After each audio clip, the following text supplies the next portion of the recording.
Hello everyone. I'm Peter. Today, I would like to share with you the experience of how to plant broad beans in the backyard.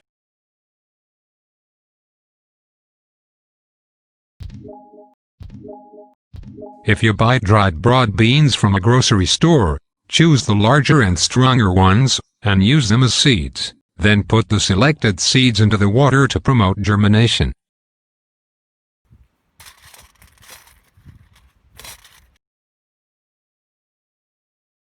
This bean is floating on the water. It is different from others. This kind of broad bean cannot be used as seed. Broad beans should be properly sprouted before planting, so that it is easier to take root. To promote sprouting is to soak the dried broad beans in water and change the water every 12 hours. After a day and a half, the broad bean has been full. Cut it to see if there is no white heart. If not, it means that soaking time is enough. It can be planted. Plow the land thoroughly before sowing. I don't use a shovel to dig the soil, for fear of damaging the earthworms that live under the ground.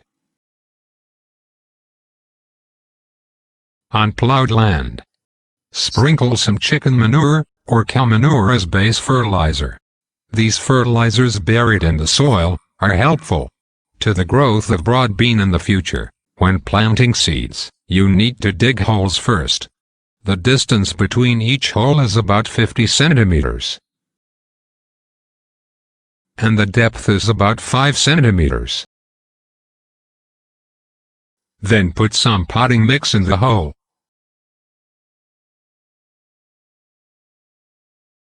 Then put the seeds into the hole, and the direction of the bean buds should be upward. Cover with soil.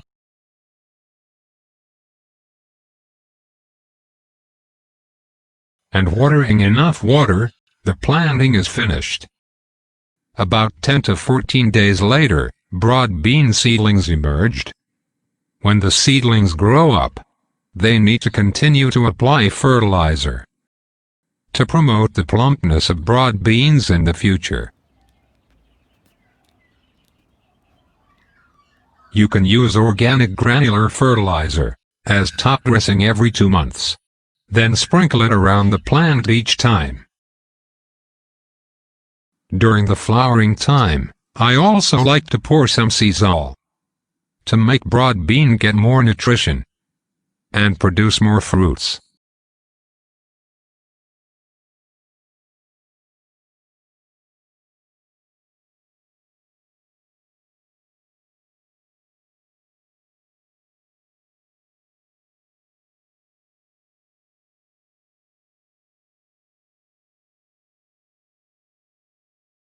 When you start to see baby broad beans, you need to remove the top part of the stem. This can avoid the plants overgrowing and reduce nutrient consumption.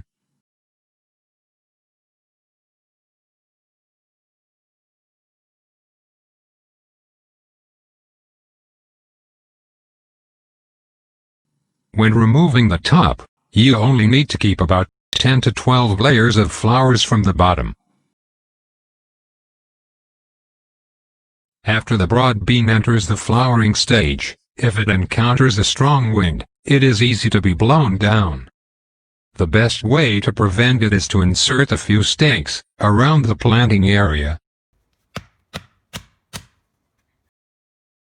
Broad bean is the third most important winter edible bean crop in the world. Broad bean has high nutritional value, and its protein content is 25% to 35%. Broad beans are also rich in sugar, minerals, vitamins, calcium, and iron. It is a high-protein crop second only to the soybean in edible legumes and is considered to be an important source of plant protein. And then tighten the rope around the outside. This can reduce the harm caused by strong winds to plants, and you will reap more fruits later. I recommend a cooking method of garlic tender broad beans for your reference. Ingredients: 250 grams of tender broad beans, 2 grams of refined salt, 25 grams of garlic, 25 grams of soy sauce, 5 grams of vinegar, 25 grams of chili oil. Production method: wash fresh tender silkworm beans. Boil them with water, remove them, mix them with 1 gram of salt when the water is slightly dry. Mix soy sauce, mashed garlic, chili oil, and vinegar in a bowl into juice. Pour into broad beans and mix evenly. Features: fresh and tender, the outstanding flavor of garlic. Suitable for wine and rice.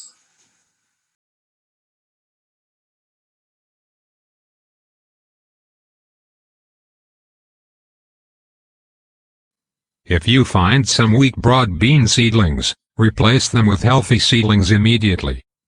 Broad beans which are more resistant to cold up to -4 degrees Celsius, but are afraid of high temperatures, preferably no more than 35 degrees Celsius throughout the growing period. The optimum temperature for seed germination is 10 to 22 degrees Celsius. And the optimum temperature for the whole growth process is about 14 to 28 degrees Celsius. Therefore, it is suitable to sow broad beans in early spring and middle autumn. Later, I will share with you the joy of harvesting broad beans and how to prune cherry trees.